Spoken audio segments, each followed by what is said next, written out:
إن الحمد لله نحمده ونستعينه ونستغفره ونعوذ بالله من شرور أنفسنا ومن سيئات أعمالنا من يهده الله فلا مضل له ومن يضلله فلا هادي له وأشهد أن لا إله إلا الله وحده لا شريك له وأشهد أن محمدا عبده ورسوله أرسله بالحق بشيرا ونذيرا وداعيا إلى الله بإذنه سراجا منيرا أما بعد فإن خير الحديث كتاب الله وخير الهدي هدي محمد صلى الله عليه وسلم وشر الأمور محدثاتها وكل محدثة بدعة وكل بدعة ضلالة وكل ضلالة في النار.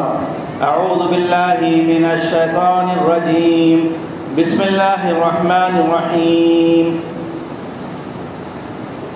يا أيها الذين آمنوا اتقوا الله حق تقاته ولا تموتن إلا وأنتم مسلمون. يا أيها الناس اتقوا ربكم الذي خلقكم من نفس واحدة وخلق منها زوجها وبث منهما رجالا كثيرا ونساء واتقوا الله الذي تساءلون به والأرحام إن الله كان عليكم رقيبا. يا أيها الذين آمنوا اتقوا الله وقولوا قولا سديدا يصلح لكم أعمالكم ويغفر لكم ذنوبكم ومن يطع الله ورسوله فقد فاز فوزا عظيما. ہر قسم کی حمد و ثنا، عبادت اور استعانت، کبریائی، بزرگی، برتری اللہ تعالیٰ کے لیے زیبا ہے، جس نے ہمیں اسلام جیسی عظیم نعمت عطا فرمائی ہے۔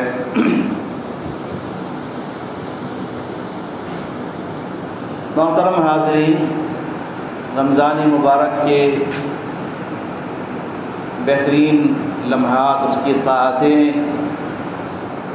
اور برکتیں جس سے ہم مستفید ہو رہے ہیں،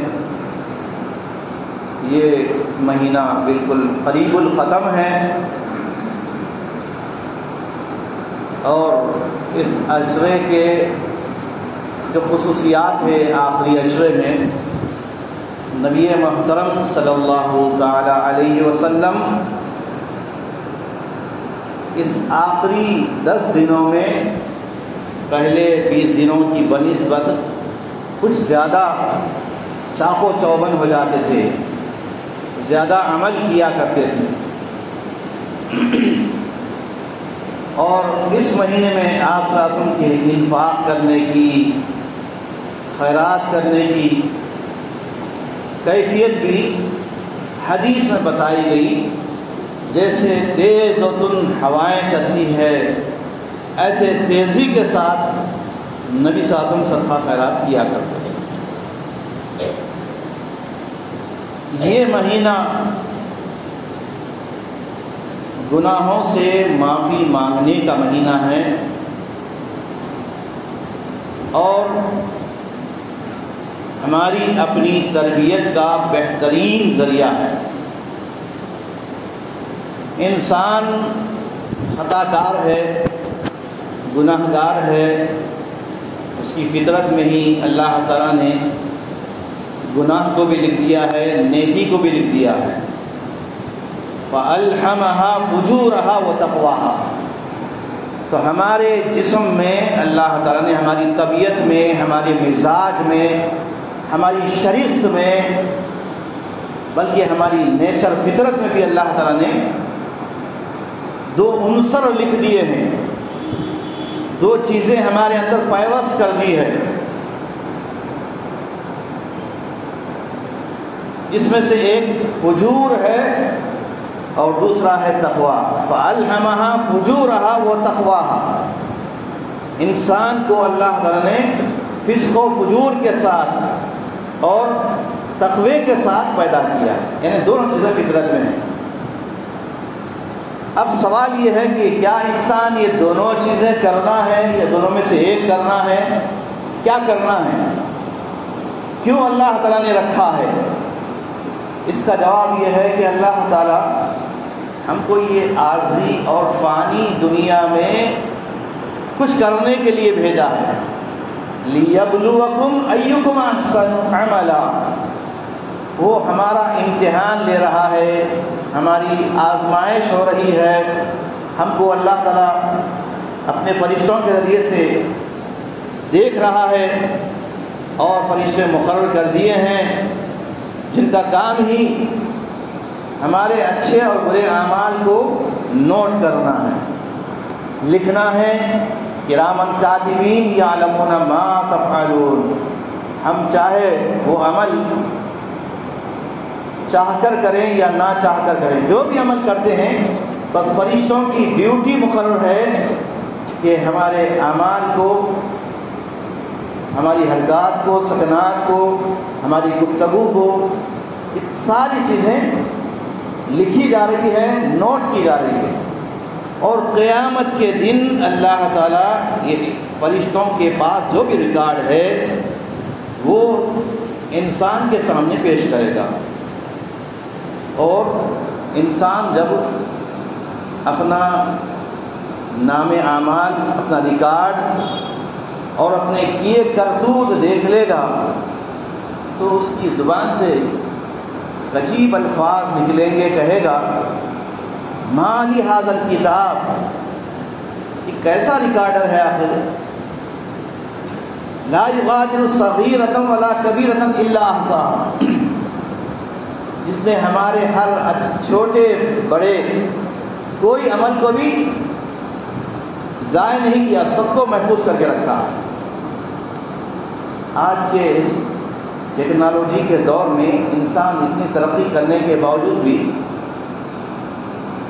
جو اس کے پاس ریکارڈنگ ہوتی ہے، اس ریکارڈر سے وہ سامنے جو کچھ نظر آتا ہے وہی ریکارڈ کرتا ہے۔ اب کمرے کے اندر کیا ہے وہ تو ریکارڈ نہیں کرتا نا،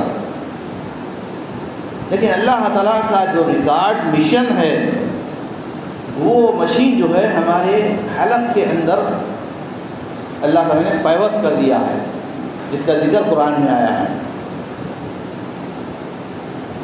اور وہی ریکارڈر، وہ چپ انسان کے حلق سے، شہرک سے نکال کر اس کے سامنے ایک مکمل پکچر کی شکل میں، یعنی انسان کی اپنی فلم، اس کی پوری پکچر دکھائی جائے گی۔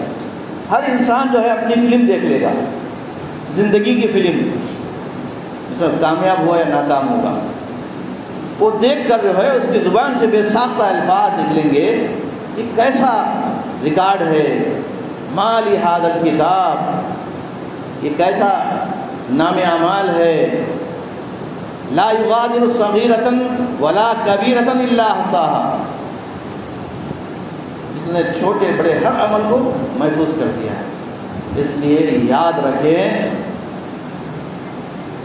دن ہو یا رات ہو، محفل میں ہو یا تنہائی میں ہو، دن کے اجالے میں ہو یا رات کی تاریکی میں ہو، جو بھی ہم کر رہے ہیں وہ اللہ تعالیٰ سے چھپا ہوا نہیں ہے، مخفی نہیں ہے، وہ ساری چیز اللہ کے سامنے عیاں ہے۔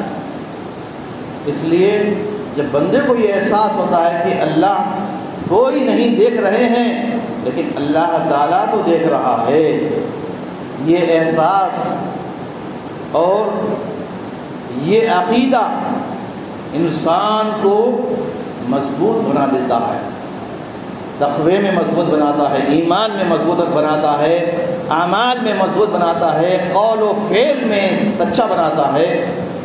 اور جتنا یہ عقیدہ کمزور ہوگا اتنا ہی اس کے اعمال کمزور ہوں گے، اس کے اعمال اتنے ہی کمزور ہوں گے۔ اگر ہمارے اعمال مضبوط ہونا ہے اور اعمال اللہ کے پاس قبول ہونا ہے تو اس کے لیے دو چیزیں ہمیشہ یاد رکھیں، دو شرطیں ہیں شریعت میں ہماری نیکیوں کی قبولیت کے لیے۔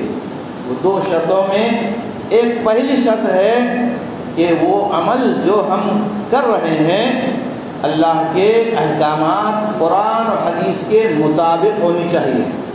ہمارا کوئی عمل قرآن حدیث کے خلاف نہیں ہونا چاہیے، شریعت کے مطابق ہونا چاہیے. یہ پہلی کنڈیشن ہے اعمال کے قبول ہونے کی. اور دوسری کنڈیشن کیا ہے کہ جو عمل ہم کر رہے ہیں وہ عمل، وہ نیکی، وہ عبادت اللہ کی رضا کے لیے اور اللہ کو راضی کرنے کے لیے کرنی چاہیے. یہ دونوں چیزیں اگر ہمارے زندگی میں ہے تو انشاءاللہ اللہ کی ذات سے امید ہے کہ اللہ تعالیٰ ہمیں قیامت کے دن انشاءاللہ رسوا نہیں کرے گا، ناکام و نامراد نہیں کرے گا. تو قیامت کے دن کی رسوائی اصل رسوائی ہے، قیامت کے دن کی کامیابی اصل کامیابی ہے. اس کے لیے یہ دنیا کی زندگی کی جو مہلتیں ملی ہے، مہلت عمل جو ملی ہے، اس میں انسان کو بہت ہی سوچ سمجھ کر بڑے سمجھداری کے ساتھ کام کرنا ہے. تو یہ مہلت عمل کا لوگ غلط فائدہ اٹھاتے ہیں. ابھی تو جوانی ہے، ابھی تو میری عمر کیا ہے، تو یہ سوچ کر انسان جو ہے برائیوں میں مبتلا ہو جاتے ہیں، غلط کاریوں میں مبتلا ہوتے ہیں. جبکہ جوانی کی عبادت کو بڑی اہمیت دی گئی ہے. حدیث میں آتا ہے سبعۃ یظلھم اللہ یوم لا ظل الا ظلہ. قیامت کے دن جبکہ اللہ کے سوا کوئی اور سایہ نہیں ہوگا. سورج جو ہے ہمارے سر کے بالکل قریب ہوگا، لوگ پسینے سے ڈوبے ہوئیں گے، شرابور ہو جائیں گے. گناہوں کی وجہ سے جو انسان جو گناہ کرتا ہے وہ گناہوں کا پسینہ اس کے ساتھ اتنا زیادہ ہوگا جتنے گناہ کرے گا. کسی کا گناہ جو ہے اتنے زیادہ ہوں گے، وہ کمر کے برابر پسینے میں ڈوبا ہوا ہوگا، کوئی سینے کے برابر، کوئی پورا سر تابا ہوگا. تو سورج بالکل قریب ہوگا ہمارے. انسان اس وقت کیا کرتا ہے؟ دنیا میں بھی ہم دیکھتے ہیں کہ ذرا گرمی کی شدت زیادہ ہو جاتی ہے، دھوپ کو برداشت نہیں کرتا، گرمی کو برداشت نہیں کرتا، فوری جو ہے اے سی میں آتا ہے، اپنے آپ کو ٹھنڈا کرتا ہے. دنیا میں تو اس کے لیے بہت سارے وسائل ہیں، ذرائع ہیں، انسان کر سکتا ہے. لیکن قیامت کے انسان جو ہے کچھ نہیں کر پائے گا. اس کے پاس سوائے اس کا عمل ہوگا. اگر اچھا عمل کیا ہے تو اللہ کی طرف سے اس کو انعام ملے گا، اللہ کی طرف سے اس کو اعزاز ملے گا، اس کا پرتپاک استقبال کیا جائے گا، اس کی عزت کی جائے گی. اور اس کو جو ہے اللہ تعالیٰ فرماتا ہے، اللہ کے نبی نے فرمایا کہ اللہ تعالیٰ اپنا سایہ اس کو عطا کرے گا. اس اللہ کے سائے میں یوم لا ظل الا ظلہ، اللہ تعالیٰ کے سائے میں وہ جو ہے محفوظ رہیں گے. 7 قسم کے لوگ ہیں، 7 کیٹیگریز کے لوگ ہیں. اس میں سے ایک ایسا طبقہ بھی ہے جو جوانوں کا طبقہ کہلاتا ہے، نوجوان لوگ. وہ نوجوان جن کی جوانیاں اللہ کی عبادت میں گزری ہوں گی. رجل شاب نشا فی عبادت اللہ، اللہ کی عبادت میں، اس کی فرما برداری میں جن کی جوانیاں گزرتی ہیں وہ بہت خوش و خرم ہوں گے، بہت کامیاب ہوں گے. اور جو لوگ اس دنیا کی زندگی کو لہو و لعب سمجھتے ہیں، کھیل و تماشا سمجھتے ہیں، زندگی کو سے انجوائے کرتے ہیں، تو سمجھتے ہیں زندگی صرف مزے لوٹنے کا نام ہے. ایسے کم وقتوں کے لیے، ایسے نادانوں کے لیے ہر لمحہ ایک سبق قرآن میں ہم کو ملتا ہے. پہلے تو یہ حقیقت کو ہم اچھی طرح سمجھ جائیں کہ ہماری کامیابی، ہماری نجات، ہماری اپنی ذات کی، اپنے نفس کی اصلاح کرنے پر ڈیپینڈ ہے. ہم اپنی اصلاح کر لیتے ہیں تو اللہ کے فضل و کرم سے اللہ تعالیٰ ہماری نجات عطا کرے گا، ہم کو دوزخ کی آگ سے بچائے گا. قد افلح من تزکى وذکر اسم ربہ فصلی، یقیناً وہ شخص فلاح پایا، کامیاب ہو گیا. یعنی گویا اللہ تعالیٰ نے کامیابی کی گارنٹی دے دی ہے. اب اس میں کوئی شک نہیں ہے کہ وہ ناکام ہوگا، فیل ہوگا، نہیں، بلکہ اللہ نے گارنٹی دے دی ہے. قد افلح، یقیناً وہ کامیاب ہوگا۔ ابھی انسان دنیا میں ہے، زندگی گزار رہا ہے، اچھے برے اعمال کر رہا ہے، تو قیامت کا دن کا رزلٹ ابھی سنا دیا جا رہا ہے کہ کون کامیاب ہوگا کون ناکام ہوگا۔ تو کامیاب ہونے کے لیے تزکیہ ضروری ہے، تزکیہ نفس، اپنے نفس کو پاک کرنا ہے، اور اسی تزکیہ نفس کو تقویٰ بھی کہا گیا، اپنی ذات کی اصلاح کرنا اور اپنی نیتوں کو پاک کرنا، نیت خالص کرنا، یہ ہے تزکیہ نفس۔ یہ ذرا اس کو پاک کرنے کا عمل مشکل ہے، جسم کو پاک کرنے سے، لباس کو پاک کرنے سے، گھر کو پاک صاف کرنے سے، گاڑی کو اپنی دکان کو پاک صاف کرنے سے تھوڑا مشکل عمل ہے، لیکن ناممکن نہیں ہے۔ ناممکن نہیں ہے کوئی بھی چیز، ممکن ہے کب؟ جب بندے کو یہ احساس ہو کہ میری اندر کیا خرابیاں ہیں، کیا خامیاں ہیں، کیا غلطیاں ہوئی ہے، یہ احساس پیدا ہو جائے تو وہ آدم کی اولاد بنے گا، اولاد آدم میں شمار ہوگا۔ اور اگر یہ احساس پیدا نہیں ہوتا ہے، وہ مست مگن رہتا ہے، اکڑتا ہے اور تکبر کرتا ہے، تو وہ جو ہے آدم علیہ السلام کی اولاد کی صف سے نکل کر ابلیس کی صف میں کھڑا ہو جائے گا، اولاد ابلیس کہلائے گا وہ، یا پھر ابلیس کے نقش قدم پر چلنے والا کہلائے گا۔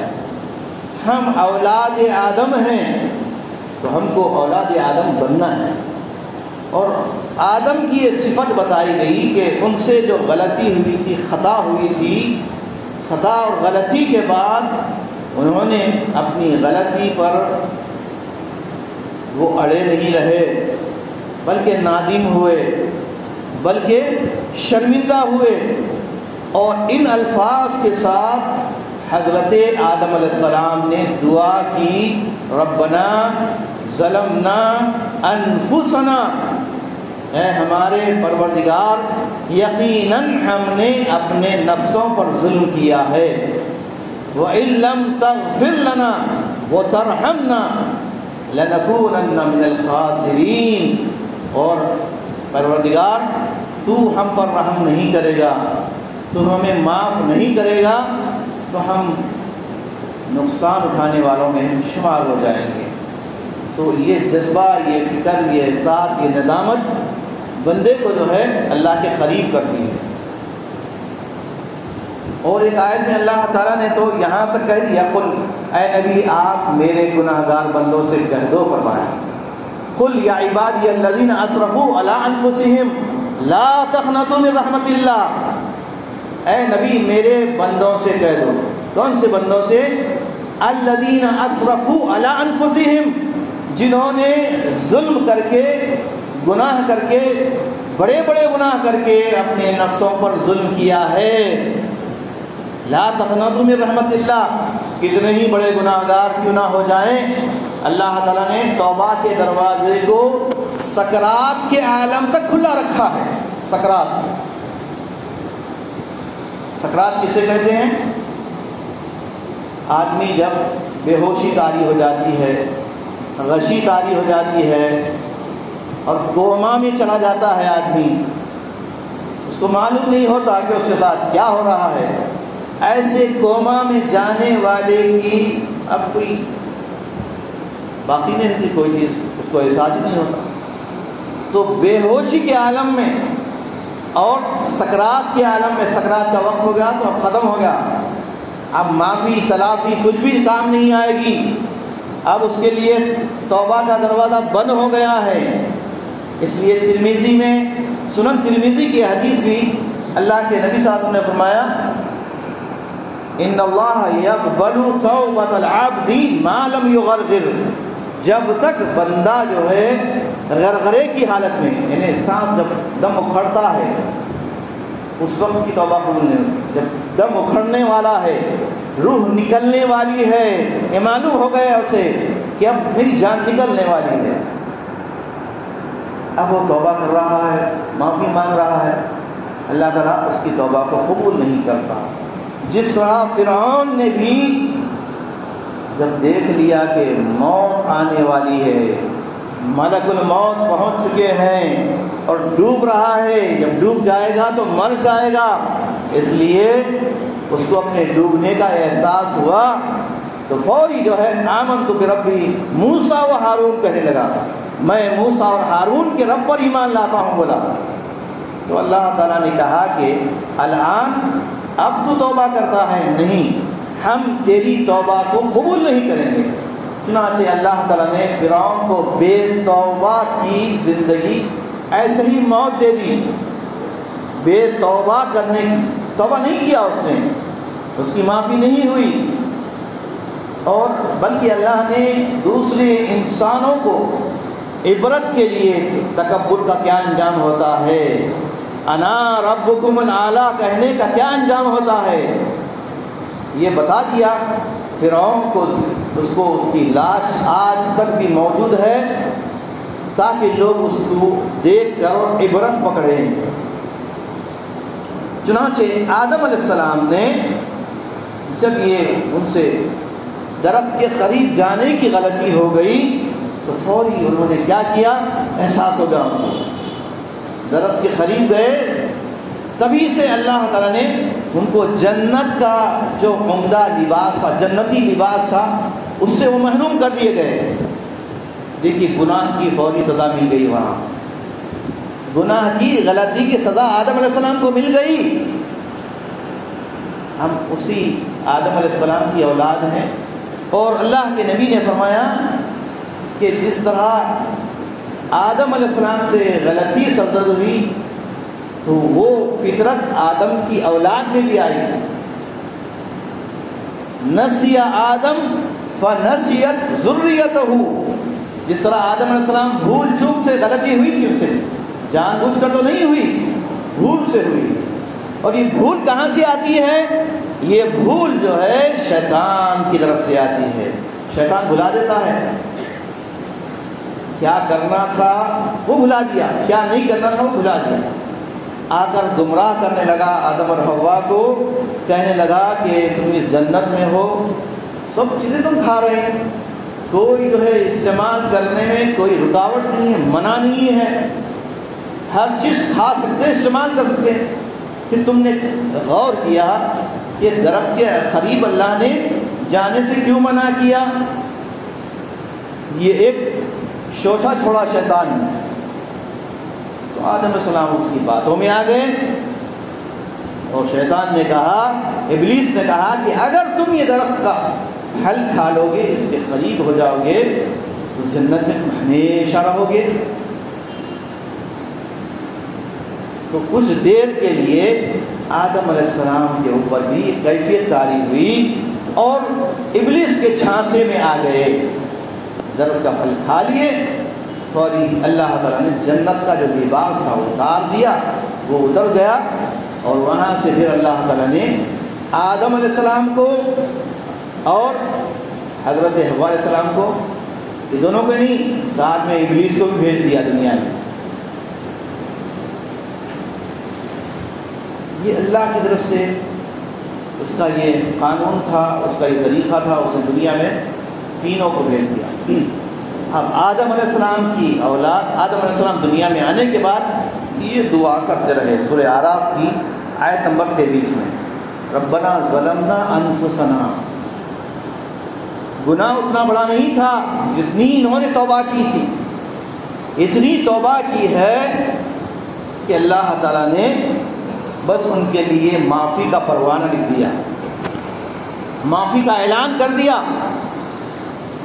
اور یہ آدم علیہ السلام کی معافی محمد صلی اللہ علیہ وسلم کے طفیل میں نہیں ہوئی. یہ بات ذہن میں رکھیں آپ. اکثر واعظین بیان کرتے ہیں جھوٹے ادھر ادھر کے قصے کہ آدم علیہ السلام سے جب غلطی ہو گئی تھی، انہوں نے دیکھا آسمان کی طرف، اوپر نظر اٹھا کر دیکھا تو لا الہ الا اللہ محمد رسول اللہ تھا. پھر آدم نے سوچا کہ اللہ کے نام کے ساتھ محمد کا نام ہے، بڑی ہستی ہے، لہذا میں اس بڑی ہستی کے ساتھ ان کے صدقے میں، ان کے طفیل میں، ان کے واسطے اور وسیلے سے میں دعا کرتا ہوں۔ ایسی ایک من گھڑت روایت مسلمانوں میں عام ہو گئی، بلکہ بڑے بڑے مولوی حضرات بھی بیان کرتے ہیں۔ بالکل غلط بات ہے۔ حضرت آدم علیہ السلام کی اللہ تعالیٰ نے معافی کے لیے جو خوشخبری سنائی ہے وہ سورہ بقرہ کی آیت میں ہے، فَتَلَقَّى آدَمُ مِن رَبِّهِ كَلِمَاتٍ فَتَابَ عَلَيْهِ۔ اللہ تعالیٰ نے کچھ دعا کے کلمات اللہ ہی نے سکھائے آدم علیہ السلام۔ فَتَلَقَّى آدَمُ مِن رَبِّهِ، آدم علیہ السلام نے اپنے رب سے سیکھا۔ کیا سیکھا؟ کلمات، کچھ دعائیہ کلمات۔ وہ کلمات کیا تھے؟ یہی تھے، ربنا ظلمنا انفسنا وان لم تغفر لنا وترحمنا لنکونن من الخاسرین۔ یہ کلمات تھے جو آدم علیہ السلام نے اپنے رب سے معافی مانگی تھی۔ تو کہنے کا مطلب یہ ہوا کہ انسان کی شریعت میں، فطرت میں گناہ کرنا ہے، رکھا گیا ہے، اور نیکی کرنے کا بھی جو ہے احساس، اس کا جذبہ بھی اس کے اندر ڈالا گیا ہے۔ ایسا نہیں کہ انسان خالی گناہ ہی کر سکتا ہے، نہیں، نیکی اور بدی یہ دونوں چیزیں انسان کو دے دی اللہ نے، یعنی دونوں کی سوچ اور فکر۔ گناہ بھی سوچتا ہے، نیکی کے بارے میں بھی سوچتا ہے۔ لیکن اللہ کا کرم دیکھیے آپ، انسان رات میں ہو یا دن میں ہو، تنہائی میں ہو، کہیں بھی ہو، جتنا گناہ کے بارے میں سوچتا رہتا ہے کہ یہ گناہ کروں گا، یہ کروں گا، وہ کروں گا، تو اللہ تعالیٰ ہم پر مہربان ہے، اپنے بندوں پر۔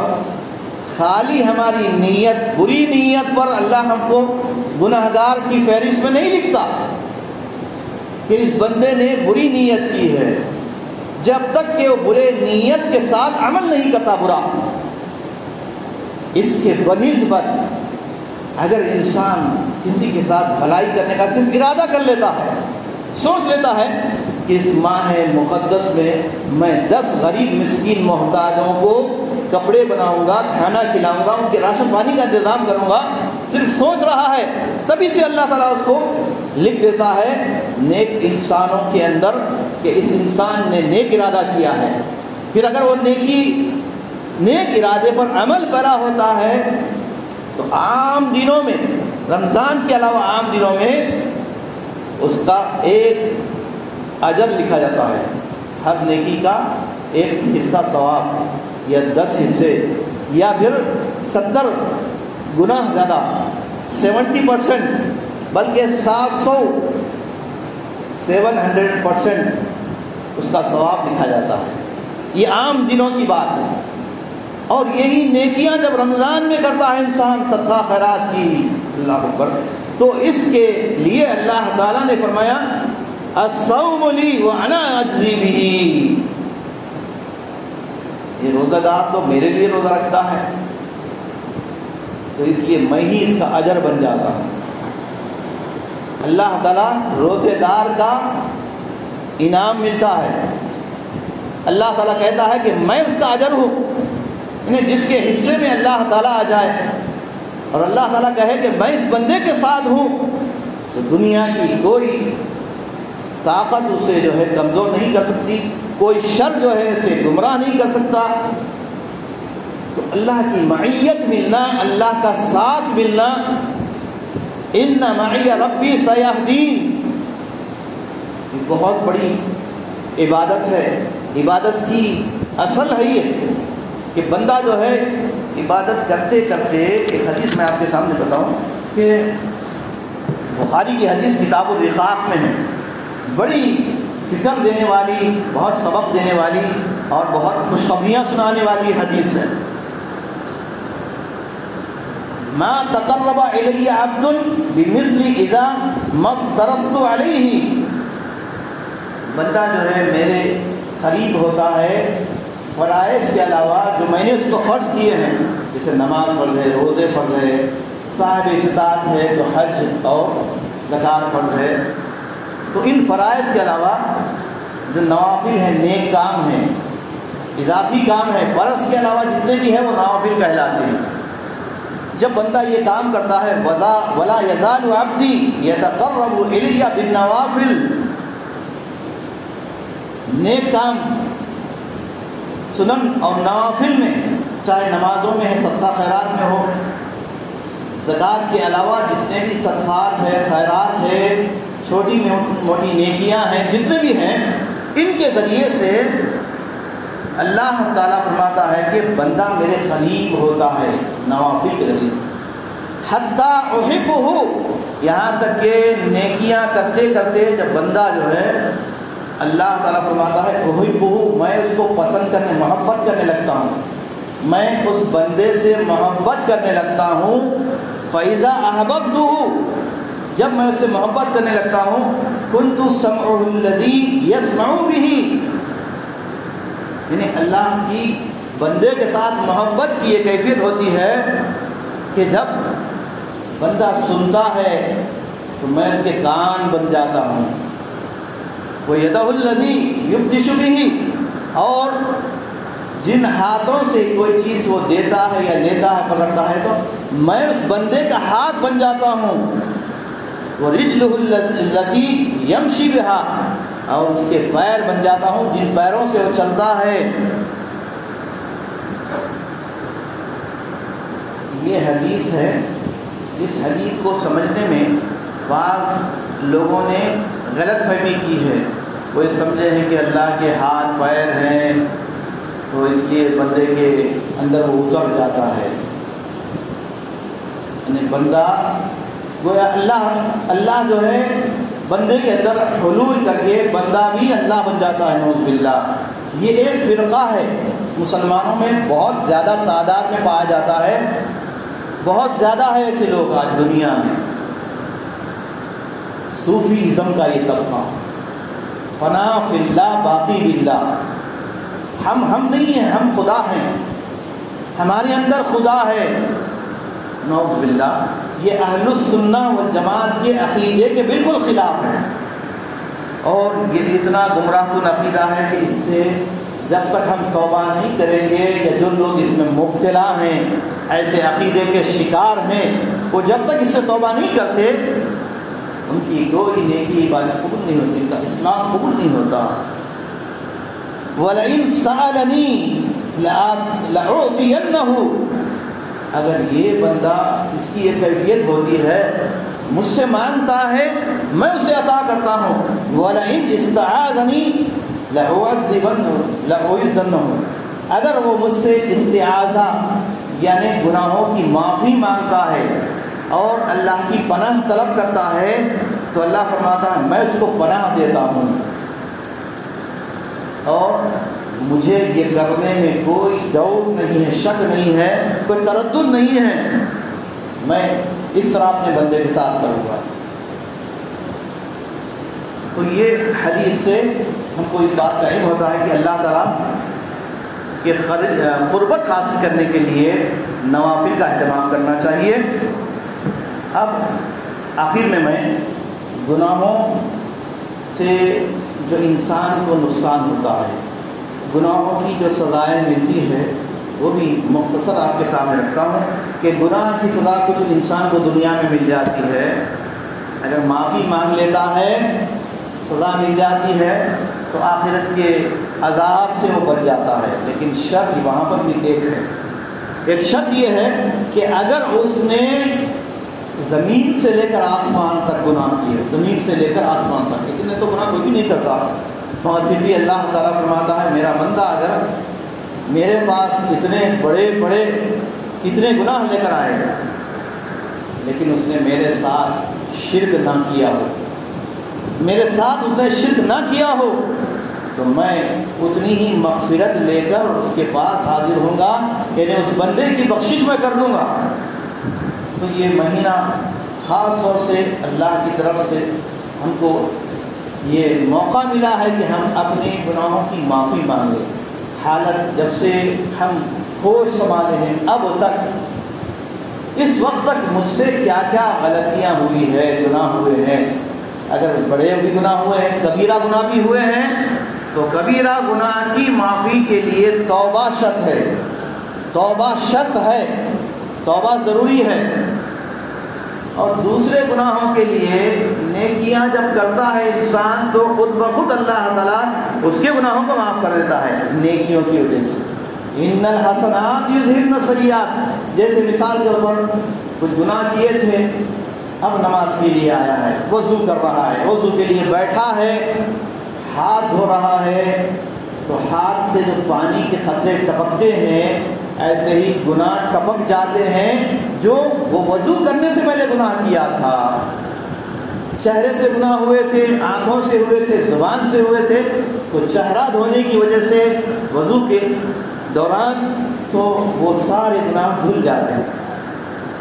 تو اللہ تعالیٰ نے بہت معقول بندوبست کر دیا ہے ہم کو پاک کرنے کا، مرنے سے پہلے ہم کو پاک کرنے کا، پاک ہونے کا ہمارے لیے کئی چانسز ہے، لیکن ہم گنوا دیتے ہیں۔ ہم کیا کرتے ہیں، موقع کو غنیمت نہیں جانتے، صحت ملی ہے تو صحت کا خیال نہیں کرتے، صحت میں نیکیاں نہیں کرتے، جب بوڑھے ہو جاتے ہیں، ناتوان ہو جاتے ہیں، جب اللہ اللہ کرتے بڑھ جاتے ہیں۔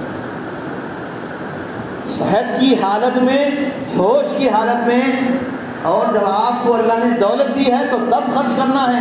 اللہ میرے کو دے گا تو میں خرچ کروں گا، ارے اللہ نے تجھے دیا ہے تو کیوں نہیں خرچ کر رہا ہے؟